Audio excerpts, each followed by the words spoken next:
Hi there everybody, welcome back.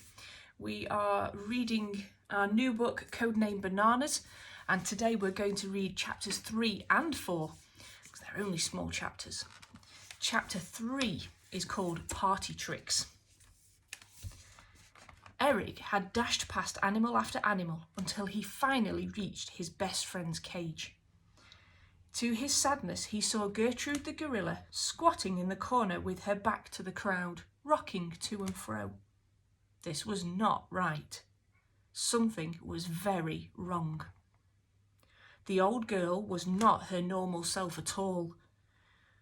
Usually she would delight in showing off to the crowd, getting up to all sorts of tricks, especially for a banana, or 2, or 3, or as many as she could stuff in her mouth at once, which was quite a lot.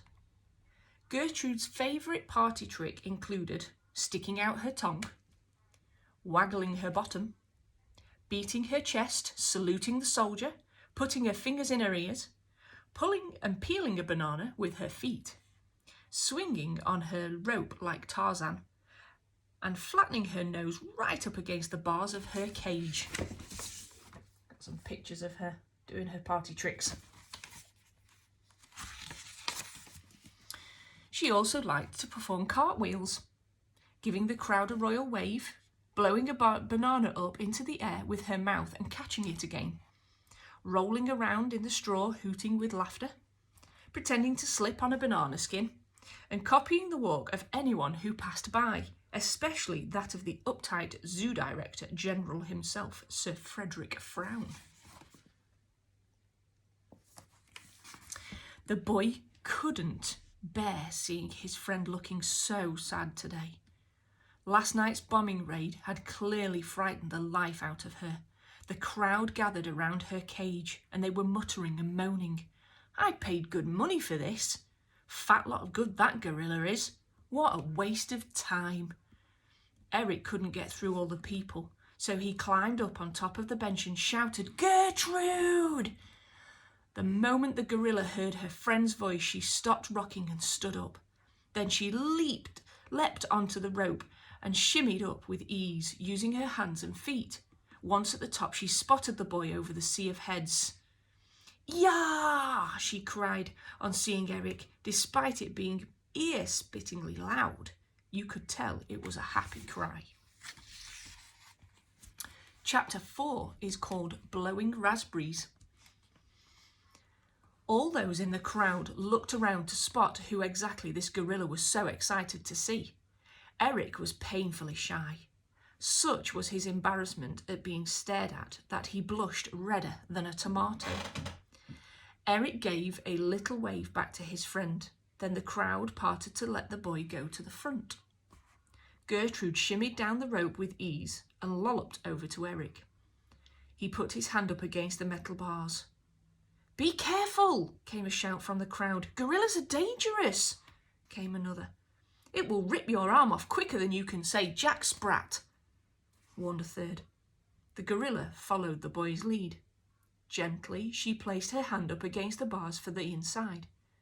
Now the palms of their hands were just touching. Eric smiled, and Gertrude smiled back. Seeing her big, silly smile made him chuckle, and Gertrude hooted with laughter too. Then the boy stuck his tongue out at her, and the gorilla stuck her tongue out at him. There was a ripple of laughter through the crowd. Hearing them, Eric felt flustered and took a step back. "Go on, boy," someone prompted. "Don't stop now," urged another. "This is worth the price of the admission alone." The boy took a deep breath and tried to put all of these strangers out of his mind. Summoning all his courage, he stepped forwards towards the cage again. Gertrude smiled at him. Her eyes twinkled and Eric smiled back. The gorilla's smiles were infectious. Today, the boy was determined to try and go on further and to teach Gertrude a new trick.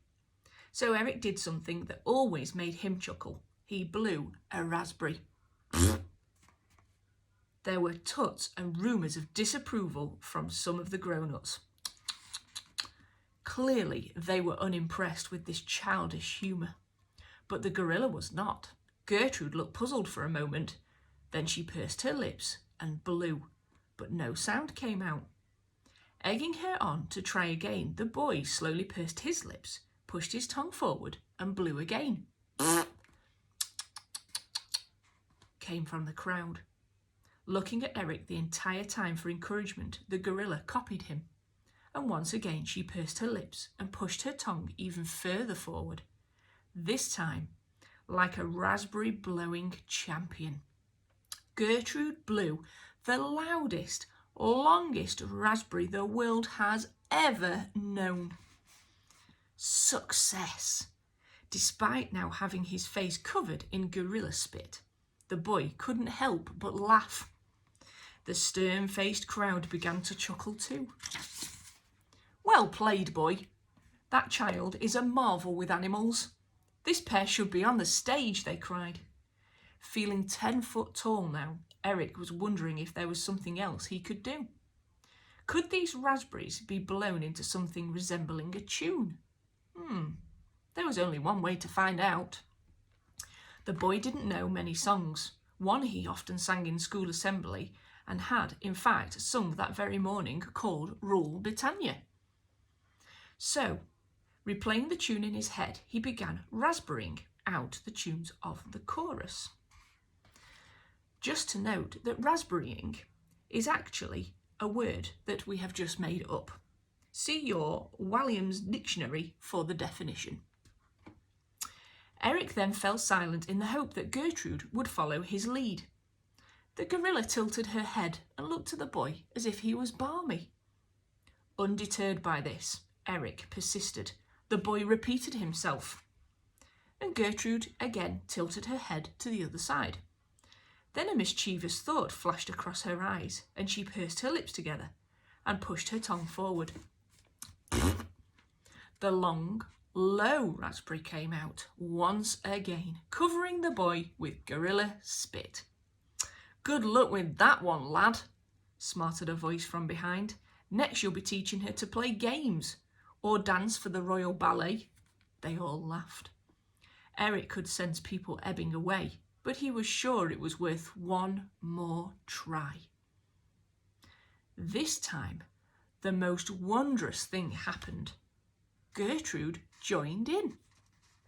The little boy and this great ape were blowing raspberries to the tune of Rule Britannia. Eric kept eye contact with Gertrude and nodded his head so she could keep time.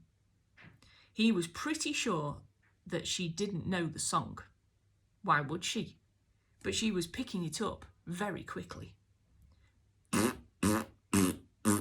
Soon, those that had shuffled away raced back to catch a glimpse of the show. More and more people joined until there was a huge crowd gathered around the cage. Eric was concentrating so much on teaching the tune that he had managed to put them entirely out of his mind.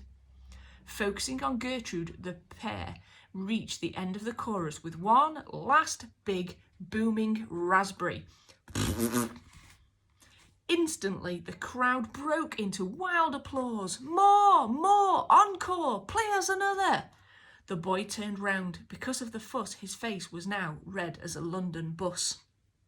Well,